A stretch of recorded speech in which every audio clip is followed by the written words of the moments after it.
જય અલગથણી. જય શ્રી નકલંગ ગુરુધામ.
જય અલગધણી, જય અલગધણી, જય અલગધણી, જય અલગધણી, જય અલગધણી, જય અલગધણી, જય અલગધણી.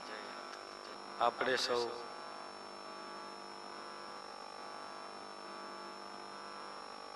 જીવનની ઘટનાઓને ધર્મશાસ્ત્ર, વેદ પુરાણ અને મહાપુરુષોના મતે ચાલતા ચાલતા પીવી છે, માણવી છે, એનો અનુભવ કરવો છે. માટે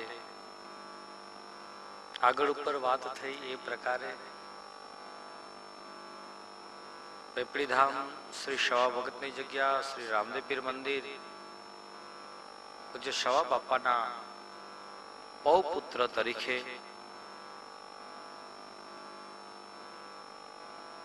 આ સૃષ્ટિ ઉપર ધર્મની સંસ્કૃતિ મજબૂત કરવા માટે ગુરુ મહારાજે નિમિત્ત બનાવ્યા છે અને ગ્રસ્તાશ્રમ ધર્મમાં રહીને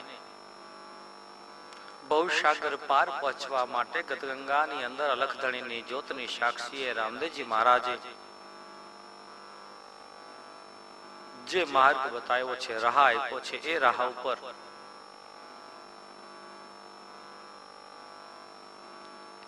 ગ્રસ્તાશ્રમ ધર્મમાં સવારામ બાપાના મતે કઈ રીતે ચાલી શકાય, વરદદાસ બાપાના મતે કઈ રીતે ચાલી શકાય, એમાં જે અનુભવ થયો છે યા તો એમને જે નિમિત્ત બનાવ્યા છે એના અંતે એવો અનુભવ થાય છે કે જ્યારે તમે ધર્મને ધારણ કરો છો પછી તમે તમારા મતથી નથી ચાલતા, તમે ધર્મના મતથી ચાલો છો. માટે તમે નથી ચાલતા, તમને ધર્મ ચલાવે છે. આ સંસારનો કોઈ પણ જીવાત્મા જ્યારે ધર્મને સમર્પિત થઈ જાય છે, ગુરુને સમર્પિત થઈ જાય છે, પછી એનું સુખ, એનું દુઃખ, એનું પાપ, એનું પુણ્ય, એનું સારું યા નરસું બધું જ ધર્મને અને સદગુરુને સમર્પિત થાય છે અને એ ચલાવે છે. એના પ્રત્યક્ષ પ્રમાણ રૂપે આગળ કહેવાયું એમ શવા બાપાની પરંપરાના એમના પૌપુત્ર તરીકે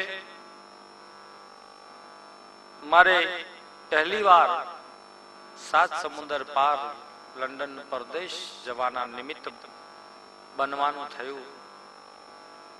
અનેક પ્રકારની મથામણના અંતે એક એવા સ્ટેજ ઉપર આવીને હું બેઠો કે પીપળીધામ પૂજ્ય સવારામ બાપાની ગાદી પરંપરામાં બળદેવદાસ બાપુના આશીર્વાદ સાથે પૂજ્ય વાસુદેવ બાપુના સાનિધ્યમાં 2006 ની સાલમાં ગુરુ પૂર્ણિમાના દિવસે ભજન સંધ્યામાં વર્ષોથી પીપળીધામમાં એક સદગુરુના ચરણે પુષ્પ સમર્પિત કરવાનો અવસર મળે એ મુજબ દરેક પ્રસંગોની અંદર યા તો પીપળી સંસ્થાના પ્રતિનિધિ તરીકે 84-85 સાલથી અત્યાર સુધી અનેક જગ્યાએ જવાનો અવસર મળ્યો. ધર્મસભા સંતોની વચ્ચે મહાપુરુષોના સાનિધ્યમાં એમના શ્રી ચરણના કમળની અંદર બેસીને આ સમાજને માણવાનો, સમાજને પરખવાનો, સમાજના હૃદયમાં બેસવાનો જે અવસર મળ્યો એ જે ગુરુ મહારાજે કૃપા કરી એ અવસર માં કચ્છ કાઠિયાવાડ સૌરાષ્ટ્રના નામાંકિત મહાપુરુષો અને નાના સ્થાન સુધીના સંતોના સંગમાં અને શ્રી ચરણમાં ગુરુ મહારાજની આજ્ઞા અને આશીર્વાદ વડે પીપળી સંસ્થાના પ્રતિનિધિત્વ ના માધ્યમ દ્વારા ચાહે કોઈ સંતોને સમાધિ આપવાની હોય, પ્રતિષ્ઠા મહોત્સવ હોય, કોઈ ઉદ્ઘાટન હોય, ચાહે સામાજિક ફંક્શન હોય, ચાહે કોઈ સંતનું તિલક હોય કે સંસારના કોઈ પણ બહુજના હિતાયનો કોઈ પણ પ્રસંગ, કોઈ પણ જ્ઞાતિ સમાજ ધર્મ પક્ષના ભેદ વિના દરેક જગ્યાએ પીપળી ધામનું પ્રતિનિધિત્વ કરવાનો અવસર મળ્યો. એના જ એક ભાગ રૂપે એની ચેતના હોય પૂજ્ય જવુબાર સવારામ બાપા બળદેવદાસ બાપાએ કદાચ એમને યોગ્ય લાગ્યું હશે, એમની પાત્રતા દેખાઈ હશે અને એને કૃપાને નિમિત્ત બનાવવા હશે. કૃપા કરીને માટે એક પણ વ્યક્તિ ફેસ ટુ ફેસ ઓળખીતું ન હતું અને પરદેશ પહેલી વાર મારે જવાનું થયું. એની આગલી રાત્રે ગુરુ પૂર્ણિમા 2006 ની રાત્રે ત્યાંના સ્ટેજ ઉપર જે મારા અનુભવમાં ગુરુ મહારાજે મને જે આજ્ઞા કરેલી એ મેં ત્યાં રજૂ કરી કે પીપળી ધામની ગાદી પરંપરાના કોઈ પરિવારમાંથી પહેલી વાર પરદેશ જઈ રહ્યા છીએ. ગુરુ મહારાજ મને પરદેશ મોકલી રહ્યા છે, પણ આજે હું એ કહીશ કે હું પરદેશ નથી જતો, મને જબુવા પરદેશ મોકલે છે એ હું દાવા સાથે કહી શકું. એવું જાહેર સભામાં હજારો ભક્તોની વચ્ચે જ્યારે ગુરુ મહારાજે આજ્ઞા કરીને મને નિમિત્ત બનાવીને જે વાત કહી એ આ વાત આજે મને યાદ આવે છે. શા માટે? કે કદાચ નરસિંહ મહેતાની તો 700 રૂપિયાની હુંડી સ્વીકારી છે, મારી તો કરોડો રૂપિયાની એને હુંડી સ્વીકારી. એનું પ્રત્યક્ષ પ્રમાણ નકલંગ ગુરુધામ છે. તો પહેલી વાર જવાનું થયું ત્યારે મને જવુબા મોકલી રહ્યા છે, કારણ કે જવુબાના સંતોના વચન મિથ્યા થતા નથી. અનેક પ્રમાણો છે અને જવુબા મહાપુરુષ જે સાચા રે સંતો માથે ભક્તિ કેરા મોડ ભેગી હમાય તું ભજન તમારું કીર્તાર કાઢવાનું છું.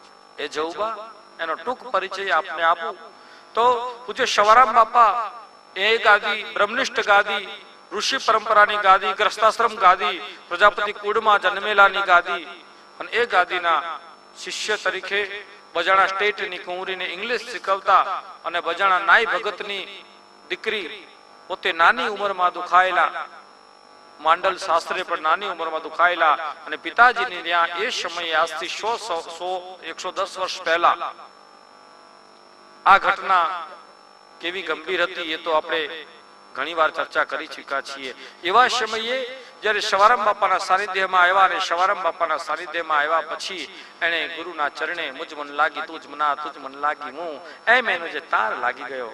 એમ કહેવાય છે કે તન મન ધનથી સદગુરુના ચરણે સમર્પિત થઈ અને પલ પલ અને એક એક શ્વાસ સદગુરુના ચરણમાં સેવામાં વ્યતીત કર્યા. અને સવારામ બાપાની સાથે સાથે એમની પણ અનેક અનુભવયુક્ત વાણી છે. આજે કચ્છ કાઠિયાવાડ સૌરાષ્ટ્રમાં અનેક અમારા ભજનિકો એ વાણીને સમાજના હૃદય સુધી પહોંચાડી રહ્યા છે.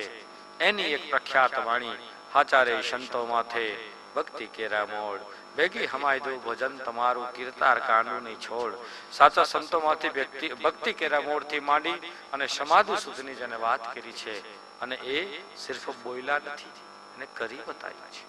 કેવું કે એમના ભજનમાં એમણે કહ્યું છે કે ભેગી હમાદુ ભજન તમારું કીર્તાર કાંડુ નહીં છોડ. હે ગુરુ મહારાજ, અમે આપના ચરણે મને સમાધિ આપજો, મારું કાંડુ નહીં છોડતા. અને ત્યારે ગુરુ મહારાજે કહ્યું કે બેટા, સમાધિ અહીં મળે એક શરત, કહેવાથી સમાધિ મળતી નથી, એના લાયક બનવું પડે, એનો પાત્ર બનવું પડે, એના અધિકારી બનવું પડે, એ તાકાત મેળવવી પડે, ત્યારે એ બની શકે છે. વાતના સોદા નથી, આ તો વચનના કરાર છે. અને ત્યારે બને કે તું અહીં આવીને દેહ છોડી શકે તો બને.